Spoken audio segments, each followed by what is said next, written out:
Fellas, Minister of South Africa, Kumbuso Chaveni, has told Afrikaners they should take up Trump's settlement offer to the United States of America instead of peddling lies. So, some of the Afrikaners in South Africa, who are white people, have complained a few days ago about the treatment in South Africa. And South Africa's reacted in many, many ways. Donald Trump was very angry at that and acted in a way that many people perceive as not wise by accusing South Africa of having racialist laws. So basically, this group of white people in South Africa allegedly say that they were being persecuted, being genocided. Do you understand the definition of genocide? Genocide is basically when a group of people, ethnic people, community, religious people are being targeted for what they are. Now, many South Africans believe that this group of Afrikaners made Donald Trump believe that white people in South Africa were being subjected to a silent genocide. And after that has happened, the minister say, you know what? Because you complaining, you saying all this stuff, how about you take the resettlement offer from Donald Trump and go live in America? Because Trump says, okay, you know what? We're going to open the doors to white South Africans that want to flee the country, the white people that are being subject to genocide. Now, are white people being genocided in South Africa? I'm not going to give you any answer. Well, if white people were being genocided in Africa, you probably would have seen American soldiers, all of that, just like in Ukraine. Maybe even more than Ukraine, because, it was going to be crazy. So the minister said, how about you go? This is an opportunity for you to go. They don't like South Africa so much. If they don't like what the efforts of government to redress the iniquities of the past, why don't they take up President Trump on his offer to resettle in the United States? I think we need to leave it there. So those who don't like what's happening in South Africa, there's an offer, and we must emphasize it's not all Afrikaners, it's not all white people. So it's important to clarify that these people that are being talked about here are called AfriForum. And AfriForum do not represent all white people in South Africa. So who are AfriForum? Let's ask ChatGPT. So this is ChatGPT, and here is a summary. The focus of AfriForum is primarily to focus on the interests of Afrikaners, a subgroup of white population in South Africa. It engages in ranges of activities related to civil rights, cultural preservation, and community safety. So in other words, AfriForum is a group of white people that primarily speak Afrikaans that look after the Afrikaner community in many areas. Now, these people, as the ministers implies, are the people that are telling lies about what's happening in South Africa in terms of persecution. Now, the South African president is also not happy with AfriForum. He criticized AfriForum for engaging with the United States administration and addressed concern about alleged human rights violation against white South Africans. He accused the group of sowing division within the nation by seeking external intervention instead of resolving issues domestically. So many people accuse AfriForum of treason. Like, how do you take a problem that's internal and take it to a foreign country hoping to get resolution from them? This doesn't sit right. And again, I need to say that many white people don't necessarily identify with AfriForum. We see people in government, whether that be Andile or Julius Malema, that fuels this racist rhetoric, and people can say, well, they are fringe figures. The fact is they are in government. Those are people duly elected into government, where Afrikaners have a very, very small voice, and things are being voiced on an institutional level through government institutions saying, kill these people. So that's what it is, fellas. The ministers say, okay, well, how about you go? Just take up Trump's, you're going to be farmers in America. You're going to ride horses in Texas and stuff like that. Or maybe in Pennsylvania. Okay, now we're going to Zimbabwe.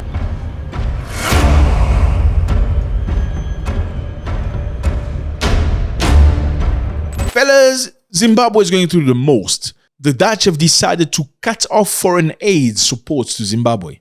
Yes, I don't know why African nations like to beg. I'm sorry, I need to tell you the truth. You're here for the truth, right? It's begging. Why do you need aid? Okay, let's get back on track. Zimbabwe non-governmental organization rely on Dutch aid are set to suffer a huge blow following the Netherlands government's new policy to cut spending of $2.4 billion on development aid abroad. So basically what the Dutch people are trying to do, it's like what's happening in America. They want to do things that benefit the Dutch first, okay? Does this support our policy externally? The millions we're sending to you, how is it helping us? We're not going to do it anymore. Now, how is Zimbabwe benefiting from this? The Netherlands, through the Dutch embassy in Harare, provides aid to Zimbabwe, focusing primarily on supporting human rights defenders. So these guys protect human rights defenders, promoting gender equality, climate change, economic development. So the Dutch are protecting human rights defenders in Zimbabwe. They're promoting gender equality. So in other words, getting women to be same level as men. So they don't need no man. They can just have a job and need no man. Okay. Anyway, the promoting climate change and economic development. Okay.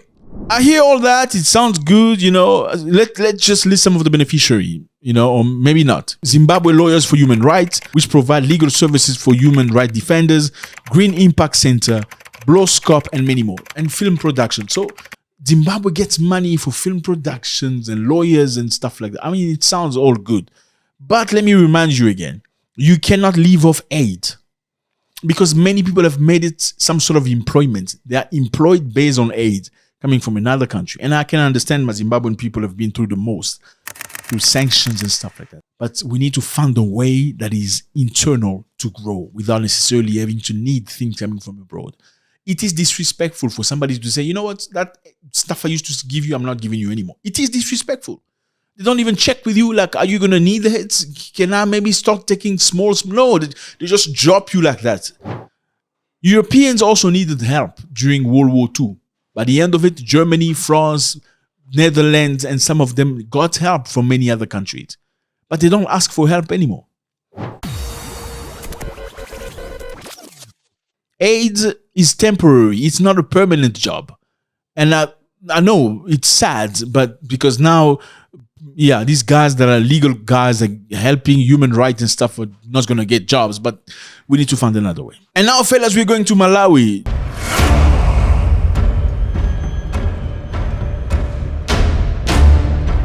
Okay, so Malawi is right here, not too far. Okay, great. So something very nice is happening in Malawi. Let's finish up with some good stories, okay?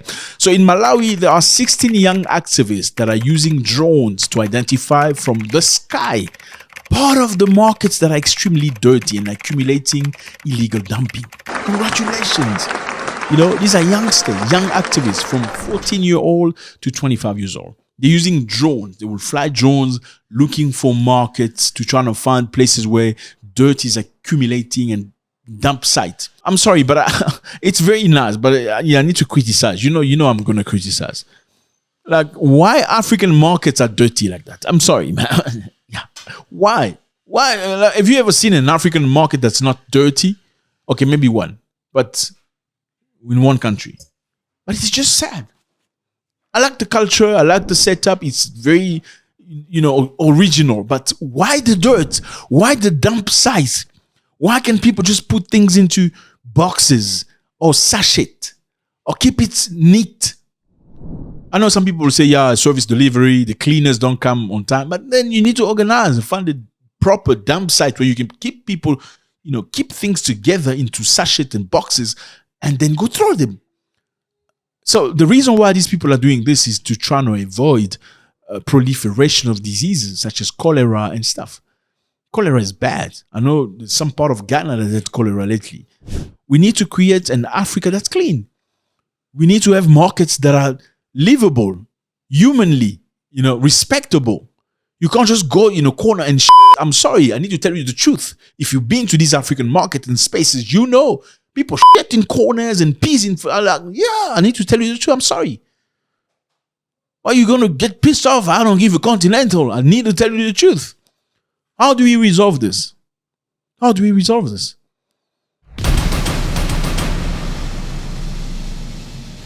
But in Kenya, something very nice is happening as well. We're back in Kenya.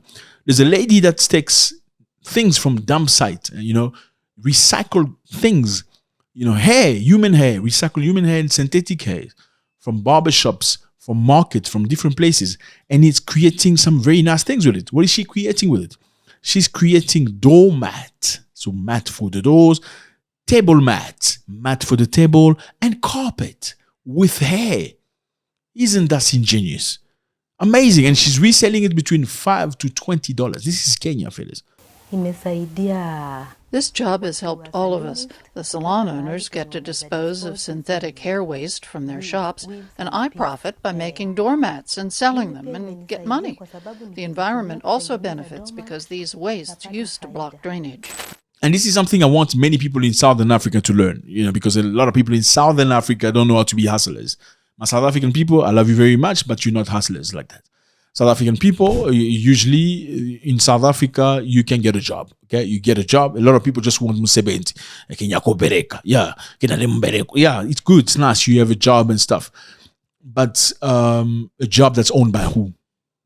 The very same man you want to go to America. So if they go to America, how are you going to work?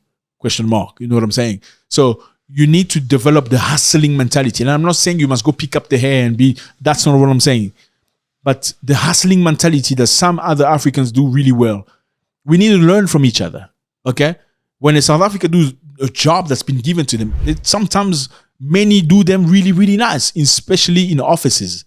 But if you can apply that in personal things, use the very same energy you spend for somebody else's business and do it for your own thing, for your own hustle, that would be amazing. Let me know how you feel about this, fellas. It was a great pleasure. We have this minister from SA that said to that specific group of Afrikaners to go to America if they pissed off. Then Cyril Ramaphosa that emphasized saying this is not good. And many South Africans believing this is treason. Do you think this is treason for people in the nation to go and complain to another country? Now we have in Zimbabwe, the AIDS is gone. No more money for Zimbabweans. It's very sad. The country is going through the most. In Malawi, this very young group of young activists, 16 of them, flying drones to find a dump site. And the problem is, like I said earlier, we need to find cleanliness. It's sad. In black areas, I'm sorry, you need to hear the truth. And the truth you'll hear, I will bash everybody and tell you the truth. And tell you I love you, by the way. And congratulations to this lady from Kenya that's using this hustling. Sometimes when there's no jobs, there's no opportunities, you learn how to be a hustler. Yes. Congratulations. God bless.